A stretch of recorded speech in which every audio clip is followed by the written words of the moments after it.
السلام علیکم ورحمۃ اللہ وبرکاتہ۔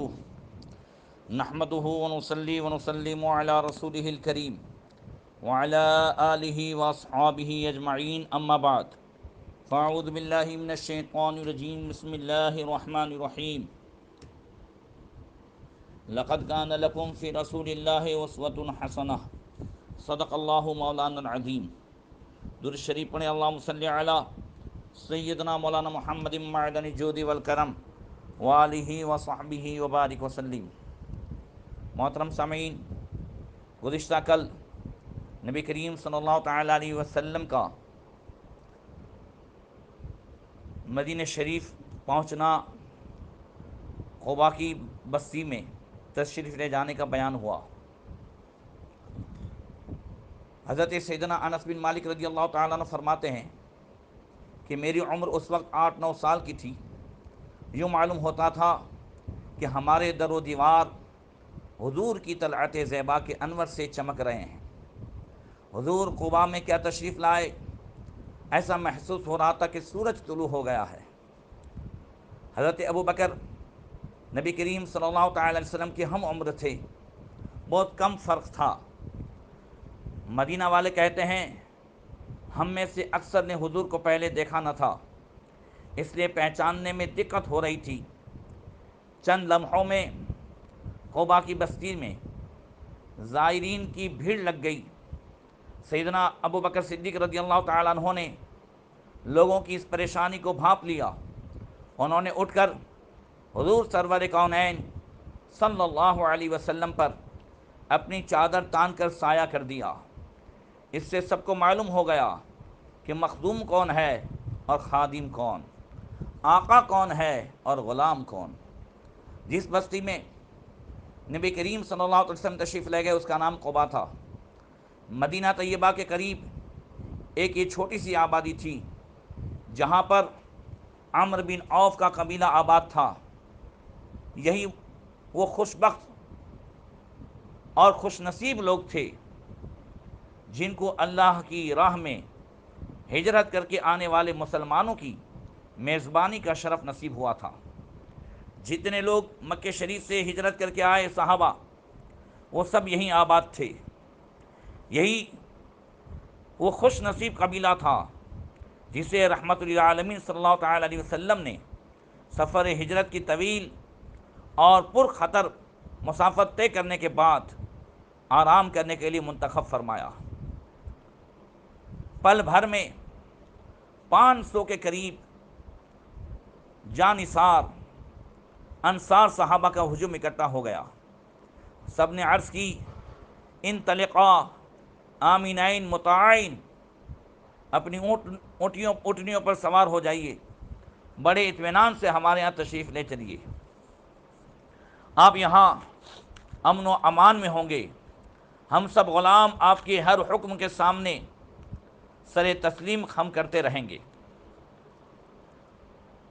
اللہ کے رسول صلی اللہ تعالیٰ علیہ وسلم قباء میں کلثوم بن ہدم جو قبیلے عمرو بن عوف کا ایک سردار تھا، ان کے گھر میں حضور نے قیام فرمایا، اور ان کا مکان چونکہ چھوٹا تھا اس لیے نبی کریم صلی اللہ تعالیٰ علیہ وسلم جب زیادہ ملاقات کرنے والے آتے تو حضرت سعد بن خیثمہ کی حویلی میں تشریف لے جاتے۔ وہ کھلی حویلی تھی اور حضرت سعد کے بیوی بچے بھی نہیں تھے۔ یہاں بے تکلفی اور آسانی سے سب زائرین سے ملاقات ہو سکتی تھی، اور کچھ مہاجرین بھی ایسے تھے جنہوں نے تنہا ہجرت کی تھی، وہ سب انہی حضرت سعد کے مہمان بنا کرتے۔ اسی وجہ سے ان کے گھر کو بیت العذاب کا نام دیا گیا تھا۔ عذب اس مرد کو کہتے ہیں کہ جن کے ساتھ ان کی بیوی بچے نہ ہوں۔ سیدنا ابو بکر صدیق رضی اللہ تعالیٰ عنہ حضرت خبیب بن عصاب کے گھر میں ٹھہرے ہوئے تھے۔ ادھر آئیے ہم پھر مکہ چلتے ہیں، نبی کریم صلی اللہ علیہ وسلم کے بعد حضرت سید السادات مولائے کائنات مولا علی کرم اللہ تعالیٰ وجہ الکریم کو حضور مکے میں چھوڑ آئے تھے۔ ان کو دو ذمہ داریاں سپرد کی گئی تھیں کہ اس رات کو انہوں نے حضور کی چادر اوڑھ کر حضور کے بستر پر سونا تھا، تاکہ کاشان نبوت کا محاصرہ کرنے والے یہ نبی کریم صلی اللہ علیہ وسلم کے انتظار ہی میں کھڑے رہے اور حضور ان کے بیچ سے نکل گئے۔ دوسرا حکم حضرت علی نے یہ بجا لانا تھا کہ جن لوگوں کی قیمتی امانتیں اللہ کے حبیب کے پاس تھیں انہیں ان کے مالکوں تک حفاظت کے ساتھ پہنچا دی جائے۔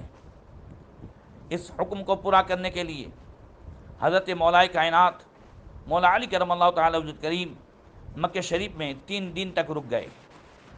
حضرت علی کا یہ معمول تھا کہ کھلی وادی میں کھڑے ہو کر اعلان فرماتے، من کان لہ عند رسول اللہ صلی اللہ علیہ وسلم ودیعۃ فلیات نؤدی الیہ امانتہ، لوگوں سن لو، جس کسی نے اپنی کوئی امانت اللہ کے رسول صلی اللہ علیہ وسلم کے پاس رکھی ہوئی تھی وہ آئے اور اپنی امانت لے جائے۔ اس مقدس فریضے سے فراغت پانے کے بعد سید السادات مولائے کائنات مولا علی کرم اللہ تعالیٰ وجہ الکریم مکہ شریف سے اب مدینہ شریف کے لیے روانہ ہوئے۔ حضرت علی رات کو سفر کرتے تھے اور دن کے وقت چھپ کر کہیں وقت گزارتے تھے۔ آپ نے یہ پورا لمبا سفر پیدل طے کیا۔ مکے سے قباء تک حضرت علی پیدل پہنچے۔ اللہ اکبر! نہ سواری ہے نہ ساتھی ہے، آپ کے پاؤں مبارک پیدل چلنے کی وجہ سے پھول گئے، ان میں آبلے پڑ گئے اور آبلوں سے خون بہنے لگا۔ جب آپ قباء پہنچے تو نبی کریم صلی اللہ علیہ وسلم کو آپ کی آمد کا علم ہوا، تو حضور نے انہیں اپنے پاس بلا بھیجا۔ عرض کی، یا رسول اللہ، وہ چلنے سے معذور ہیں، ان کے پاؤں سوجے ہوئے ہیں اور ان سے خون نکل رہا ہے۔ چنانچہ نبی کریم صلی اللہ علیہ وسلم بنفس نفیس خود حضرت علی کے پاس تشریف لے گئے اور ان کو اپنے گلے سے لگایا۔ ان کی تکلیف دہ حالت دیکھ کر حضور کی آنکھوں سے آنسو ٹپکنے لگے۔ پھر اللہ کے رسول صلی اللہ علیہ وسلم نے اپنے دونوں مبارک ہاتھوں پر اپنا لعاب دہن، سبحان اللہ، وہ ڈالا اور پھر اپنے ہاتھوں کو ان کے زخموں پر پھیر دیا۔ بس ان کی یہ برکت ہوئی کہ اس کے بعد پھر شہادت تک کبھی حضرت مولائے کائنات کے پاؤں کو ذرہ برابر تکلیف نہ ہوئی۔ سیدنا مولائے کائنات مولا علی کرم اللہ تعالیٰ وجہ الکریم بھی پھر حضور کے ساتھ حضرت کلثوم بن ہدم کے مکان پر آ کر ٹھہر گئے۔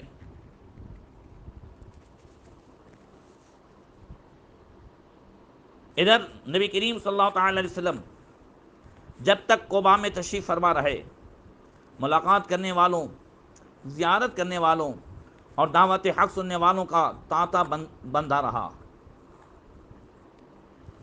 سعادت مند روحیں اس چشمے صافی سے اپنے دلوں کی پیاس کو بجھاتی رہی۔ چند دن قیام کے بعد نبی کریم صلی اللہ تعالیٰ علیہ وسلم اب مدینہ منورہ تشریف لے جانے لگے۔ پہلے میں بتا دوں کہ حضور جو ہے پیر کے دن قباء کی مسجد میں پہنچے اور وہاں پر کتنا ٹھہرے، بخاری شریف اور مسلم شریف دونوں کی روایتوں سے معلوم ہوتا ہے کہ حضور تقریباً 14 دن ٹھہرے۔ انہو نزل فی بنی عمرو بن عوف بقباء واقام فیہم 17 لیلۃ واسس مسجد قباء فی تلک الایام۔ امام بخاری فرماتے ہیں کہ نبی کریم صلی اللہ تعالی علیہ وسلم بنو عمرو بن عوف کے قبیلے میں تشریف لے گئے اور 10 دن اور کچھ زیادہ اس سے آپ وہاں ٹھہرے رہے اور اسی اثناء میں مسجد قباء کی تعمیر فرمائی۔ مسلم شریف میں وضاحت کے ساتھ فرمایا کہ وقام 14 یومن، کہ حضور وہاں 14 دن ٹھہرے رہے۔ اس کے بعد نبی کریم صلی اللہ تعالیٰ علیہ وسلم نے قباء میں، جو آج مسجد قباء ہے، اس کی تعمیر اپنے ہاتھوں سے رکھی۔ حضرت کلثوم بن حدم رضی اللہ تعالیٰ عنہ، یہ جو حضور کے مہمان تھے، انہوں نے زمین کا ٹکڑا مسجد قباء کی تعمیر کرنے کے لیے حضور کی خدمت میں پیش کیا۔ اللہ کے رسول صلی اللہ تعالیٰ علیہ وسلم نے اپنے مبارک ہاتھوں سے اس مسجد کی صرف نہ کہ تعمیر رکھی، بلکہ آقا کریم صلی اللہ تعالیٰ علیہ وسلم اس مسجد قباء کی تعمیر میں سرکار اپنے ہاتھوں سے پتھر اٹھا اٹھا کر خود رکھتے تھے۔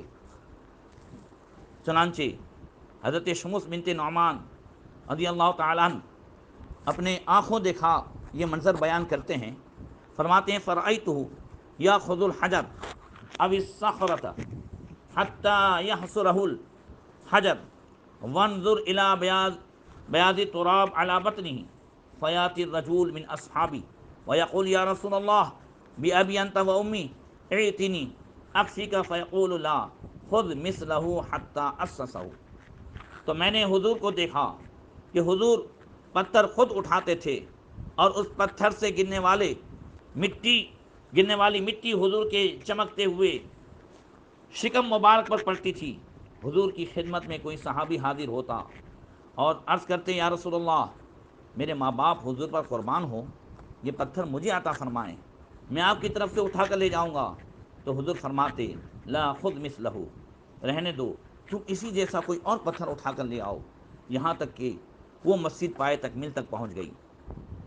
یہ مسجد ایک ایسے میدان میں تعمیر کی گئی جو میں نے بتایا کہ جہاں کھجور سکھائی جاتی تھی، اور وہ زمین حضرت کلثوم بن حدم کی تھی۔ اللہ تبارک و تعالیٰ نے اس مسجد کا ذکر قرآن میں ان الفاظ میں فرمایا 11ویں پارے میں کہ لمسجد اسس علی التقوی من اول یوم احق ان تقوم فیہ رجال یحبون ان یتطہروا واللہ یحب المطہرین۔ البتہ وہ مسجد جس کی بنیاد تقوی پر رکھی گئی ہے، پہلے دن سے وہ زیادہ مستحق ہے کہ آپ کھڑے ہوں اس میں، اور اس میں ایسے لوگ ہیں جو پسند کرتے ہیں صاف ستھرا رہنے کو، اور اللہ تعالی محبت کرتا ہے پاک صاف لوگوں سے۔ مسجد قباء یہ وہ مسجد ہے جس کی فضیلت میں اللہ کے رسول صلی اللہ علیہ وسلم نے فرمایا من توضأ واسبغ الوضوء ثم جاء مسجد قباء فصلى فيه كان له اجر عمرہ۔ جو شخص وضو کرتا ہے اور وضو بڑی عمدگی سے کرتا ہے، اچھی طریقے سے وضو کرتا ہے، پھر با وضو ہو کر مسجد قباء میں آتا ہے اور اس میں نماز پڑھتا ہے، تو اس کو اللہ تبارک و تعالیٰ عمرہ کرنے کے برابر ثواب عطا فرماتا ہے۔